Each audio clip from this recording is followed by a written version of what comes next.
Ayan. As promised doon sa isang subscriber. Kasi ito ngayon yung Elejoy. Ayan. Ano daw yung ginawa ko para doon sa fan operation niya and yung NTC thermal sensor niya. So i-open ko to, mga tornilyo nito. Take note lang na ang tornilyo nito merong isang mahaba, yung iba ay ikli. So tandaan nyo lang kung nasaan yung mahabang yun.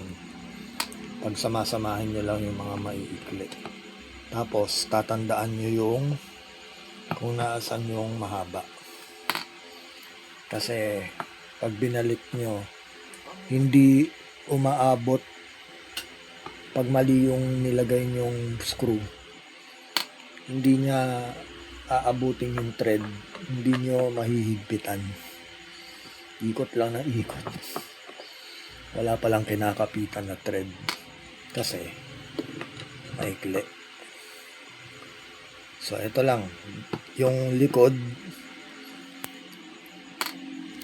cover niya, buo yan, cover. So tatanggalin lang yan tulad nito, tinatanggal ko. Ito yata yung huling mahabang screw. Tingnan ko kung itong, oo nga, ayan. Ito yung ito yung sinasabi kong mahabang screw. Teka, ayan, compare dito sa maikli. Ano, diba? So nandito siya sa, ito yung yellow wire. So nandito yung positive side, nandun yung output niya. Ito. Okay, tandaan nyo lang, mas maganda lagyan nyo ng mark. Ayan. For example, lagyan nyo ng mark dito, tuldukan nyo lang yan. Lagyan ko ng X, maliit lang, para yung mahabang tornilyo nandito. So pag tinanggal mo tong cover, yan, wala namang wire, meron siyang thermal paste. Ang nakadikit sa kanya is yung mga capacitor. Siguro para pag nagiinit yung capacitor, dito na rin pumupunta yung init ng capacitor sa plate. So na dissipate doon sa plate. So waterproof daw ang Elejoy kasi meron siyang rubber gasket sa paligid. Ayan, may goma,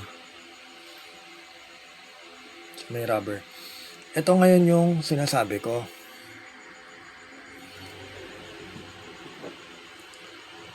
Sa ilalim ng coil na to, nakita nyo po itong wala akong tsani eh. Teka, kuha lang ako ng Leatherman. Wait lang.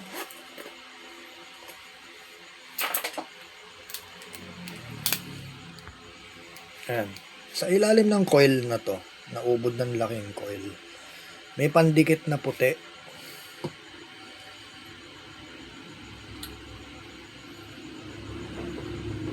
Ito, yung white na yan.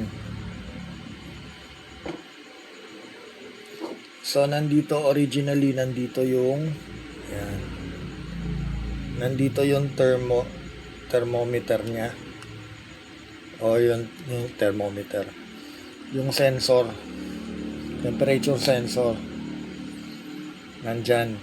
Etong foam na to, nilagay ko lang kasi ito na siya ngayon. Etong wire na to, tong black wire na to, kunin ko ha. Yan. Yan. Ito yung kanyang temperature sensor. Maliit lang. Yan, bulb. Bulb lang siya. Mas maganda kung matanggal nyo talaga yung mga puti-puti na pandikit. Kasi mag-i-interfere yan sa pagkuha ng temperature. Sa akin kasi madalian lang. Ginawa kong madalian. Galing siya. Itong black na temperature probe niya nakadikit dito sa pandikit na yan. Nasa ilalim na tong coil. Yan, nakaganyan. Nakadikit siya dyan. So for some reason, di ko alam, baka ang mini-measure niya yung init netong coil na to. So pag uminit to, depende sa load. Kung malalaki yung mga load mo, high powered or high ampere load yung hinuhugot mo, saka lang to mag-iinit yung coil na yan. Nasa 70 degrees na yung MOSFET, etong 5. Ito yung binabantayan niya. Kaya ang nangyayari, yung fan, ang tagal mag-on. Pag talagang mainit na, saka lang siya mag-on. Ang unang-unang masisira dyan, ito. Kasi ito, nag-iinit. Yung mga MOSFET na yan, nag-iinit na yan eh. Yan yung mga, ano niya eh. Itong current coil na to, inductor lang yan. Ewan ko kung bakit dyan nakalagay yung sensor. So sabi ko, lipat ko kaya. Ayan, mga capacitor niya. May isang coil na malaki. Meron pang mylar capacitor. So, transfer ko. Kunin ko tong temperature bulb or sensor. Yan, black wire lang naman yan. Tinungkab ko lang yung pandikit kasi parang rubber. Yung pandikit niya parang rubber na Bulgasil na puti. So, hinila-hila ko lang ng kinutkot-kot ko lang siya. Unti-unti hanggang makuha ko to. And then, dito ko siya dinikit. Ayan, lapag ko lang ha. Wait lang. Ayan, para makita. Etong foam na to, panulak. Panulak lang siya. Kasi wala na ako pandikit doon eh. Ang kailangan na pandikit dito, yung ginagamit sa mga computer na parang nilalagay sa CPU, thermal adhesive ang tawag. Pero since madalian lang yung gawa ko, ang ginawa ko, nilusot ko lang siya in between ng capacitor na to na mylar. Ayan. Parang ganyan lang. Kita. Ganyan lang. So nandun yung tuktok, yung bulb, yung pinaka sensor niya. Ito ngayon yung nakaganyan.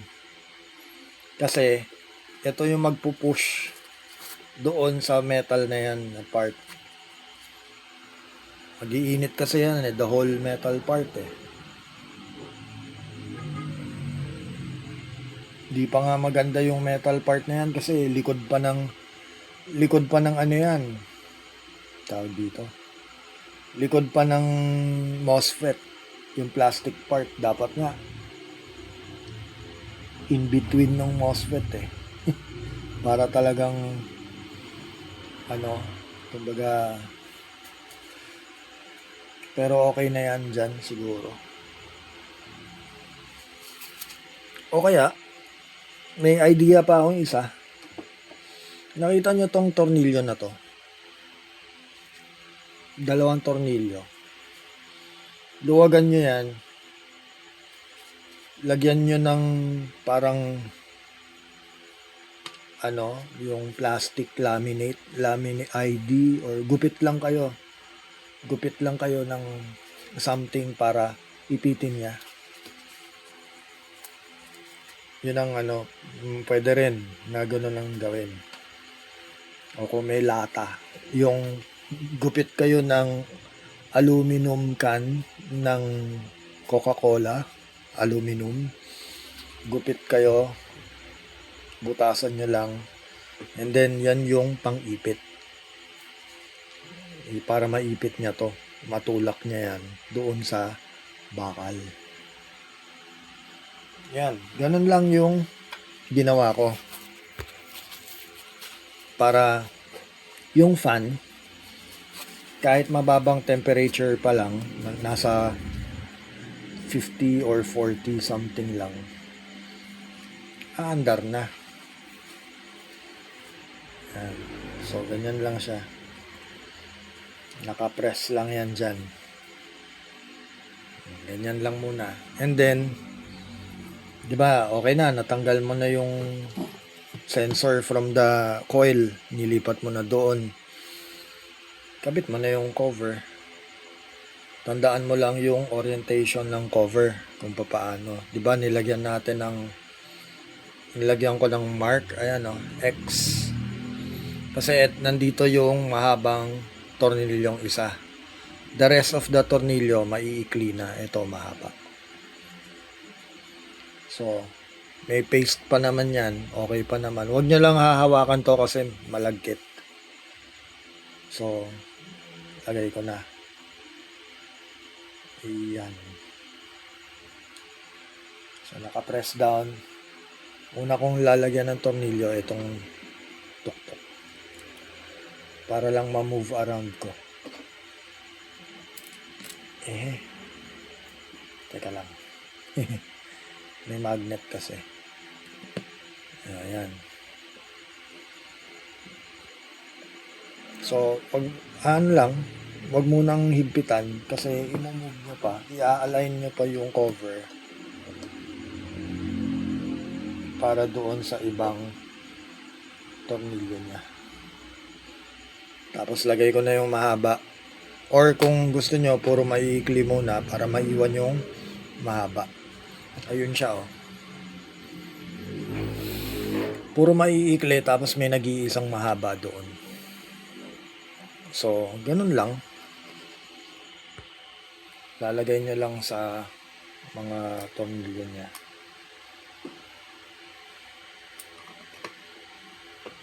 Ayan. Screw. Balik lang ulit. So, ganun lang guys. Para hindi na kayo mag-external fan. Kasi ang mangyayari, additional load pa yung mga extra fan na ilalagay doon sa power ng system Sobrang dami na, redundant na yung mga fans. Ako, ayoko pa naman ng ganun kasi una-una, hindi professional tignan. Parang kumbaga, ay, baliwala yung fan. Defective. Parang hindi efficient. Parang ganun yung dating. So, yun lamang. Ginawa ko lang tong video na to para maipakita. Ayan. Sana makatulong sa mga gagawa. Ingatan nyo lang yung sensor wire kasi manipis siya, madali siya maputol. So, ang kutkutin nyo, yung pandikit. Huwag nyo hatakin yung wire. Kasi possible na maputol. Okay guys, so yun lamang. Share lang ulit. Ito naka Anderson naman to kaya okay lang. Ayan. Anderson. Quick release, quick connect. Okay. Bye.